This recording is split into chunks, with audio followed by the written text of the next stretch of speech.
सुदामा जी सोए हैं एक नदी के तट पर आंख खुली तो पहुंच गए द्वारिका। जैसे ही देखा कि सोने की नगरी चारों ओर, किसी से पूछा ये कौन सा नगर है? किसी ने बताया ये द्वारिका है।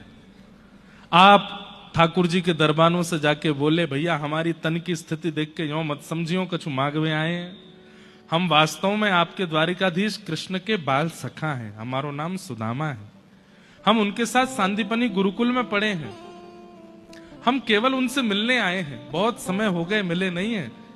अगर वो अति व्यस्त हों तो उनको जाके आप परेशान मत करना। कोई खिड़की ऐसी राजमहल में हो जहां से वो दिख जाए, मैं तो बस देखने आया हूं। पत्नी को वचन दिया है कि मिलके आऊंगा, पर दिख भी जाएंगे तो दिखना भी मिलना ही माना जाएगा। देख करके मैं चला जाऊंगा और पोटली दे जाऊंगा, उनको दे देना। बड़े आदमी हैं, नहीं मिलने का समय हो तो। द्वारपालों ने धक्का नहीं दिया। ये कॉन्सेप्ट पता नहीं क्यों हम लोगों को बताया गया कि द्वारपालों ने धक्का दे दिया, सुदामा जी को पीछे फेंक दिया। नहीं, ऐसा नहीं हो सकता। भगवान द्वारिकाधीश के द्वारपाल हैं, इतने शिक्षित भी नहीं है तो फिर काय बात के द्वारपाल? ठाकुर जी के समीप जाने पर व्यक्ति के अवगुण नष्ट होते हैं और भगवान के द्वारपालों में ही अवगुण हैं, तो फिर इससे क्या संकेत मिलेगा हमको? सम्मान से बिठाया और कहा आप प्रतीक्षा करें, द्वारिकाधीश प्रभु अभी प्रसाद पा रहे हैं। और ये सब जो आप लाइन देख रहे हो, लंबी कतार, ये भारतवर्ष के सारे राजा हैं, सबसे मिलने का समय है, एक एक करके सबसे मिलेंगे। पर मैं बात करता हूं, अगर समय होगा तो मैं मिलवा दूंगा। बोले बिल्कुल निश्चिंत जाना, हमको कोई चिंता नहीं, हम तो बस देखने आए हैं, देख के चले जाएंगे। द्वारपालों ने भीतर जाके ठाकुर जी को बताया, भगवान इतने राजा खड़े हैं, इतने महाराजा खड़े हैं, इतने ये खड़े हैं, इतने वो खड़े हैं, सबके ठाकुर जी भोजन पाते जा रहे हैं, सुनते जा रहे हैं। बोले अच्छा है, खड़े रखो, मिलेंगे। बोले प्रभु एक दीन हिंसा ब्राह्मण आया है, पतले दुबले से हैं महाराज, हड्डी तो ऐसी है उनके शरीर की उंगली पे गिन लो, और वस्त्र ऐसे हैं कि जगह जगह से चूहों ने और जाने किन किन ने कतर रखे हैं, रफू करा रखे हैं उन्होंने। अपने आप को आपका बाल सखा बता रहे हैं। तन की स्थिति और परिस्थिति से तो लगता है कि लक्ष्मीहीन है, पर ललाट का तेज देख करके लगता है कि कोई नैष्ठिक ब्राह्मण है, त्रिकाल संध्या करते हैं। उनकी वाणी की गरिमा और वाणी में जो शब्दावली है उससे पता चलता है कि वो शिक्षित हैं, पढ़े लिखे। आपके बाल सखा अपने आप को कह रहे हैं, और उनकी इच्छा तो वैसे मिलने की है, लेकिन कह रहे हैं कि अति व्यस्त हूं तो दूर से दिखा दीजिए। उन्होंने अपना नाम सुदामा बताया है। ठाकुर जी कवल ले रहे थे मुख की ओर, और जैसे ही सुदामा नाम सुना वहीं रुक गए। बोले मेरे मित्र सुदामा आए हैं बाहर? बोले जी। मेरे बाल सखा सुदामा सांदीपनी गुरुकुल में जो मेरे साथ पढ़े वो आए हैं बाहर? जी जी प्रभु, उन्होंने यही परिचय दिया अपना। और तुमने उनको क्या उत्तर दिया? बोले हमने उनको बैठा दिया है बाहर, जहां लोग प्रतीक्षा गृह में बैठते हैं वहीं वो बैठे हैं, आपकी प्रतीक्षा कर रहे हैं।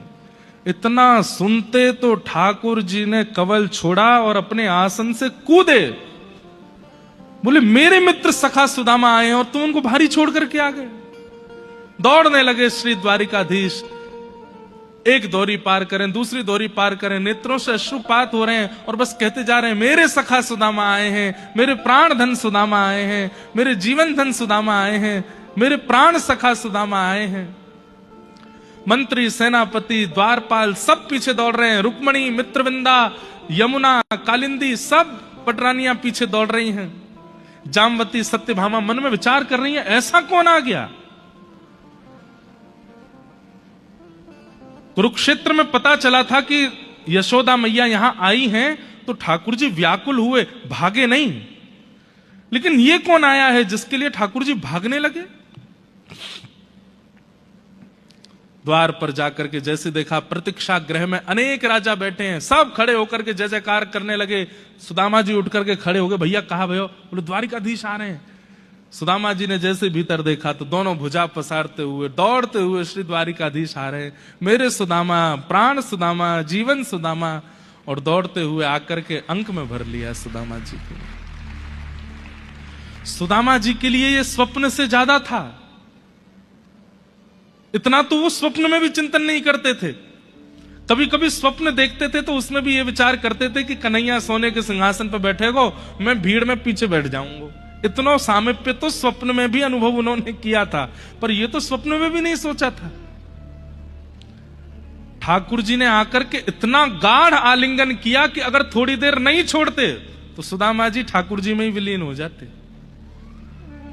अंक में भर लिया, अंक में भर करके थोड़ा सा ढीला करके सुदामा जी को पीछे करते हैं और फिर मुखमंडल देखते हैं, सिर पे हाथ घुमाते हैं, गाल स्पर्श करते हैं, फिर अपने हृदय से लगा लेते हैं, फिर थोड़ा दूर करते हैं, फिर देखते हैं, फिर हृदय से लगाते हैं, फिर दूर करते हैं। सुदामा तुम सच में आए हो?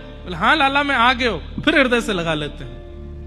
ऐसा प्रेम, पूरी द्वारिका के नेत्र सजल हो गए। आज बड़े बड़े महाराजा खड़े थे, कोई सोने का रथ लेकर के आया, कोई सोने का सिंहासन लेके आया है, कोई मणियों से जड़ित प्रतिबिंब लेकर के आया है, सब खड़े हैं। फटी सी पोटली में चावल लेके सुदामा आया, उसको ठाकुर जी अंक से लगा रहे हैं।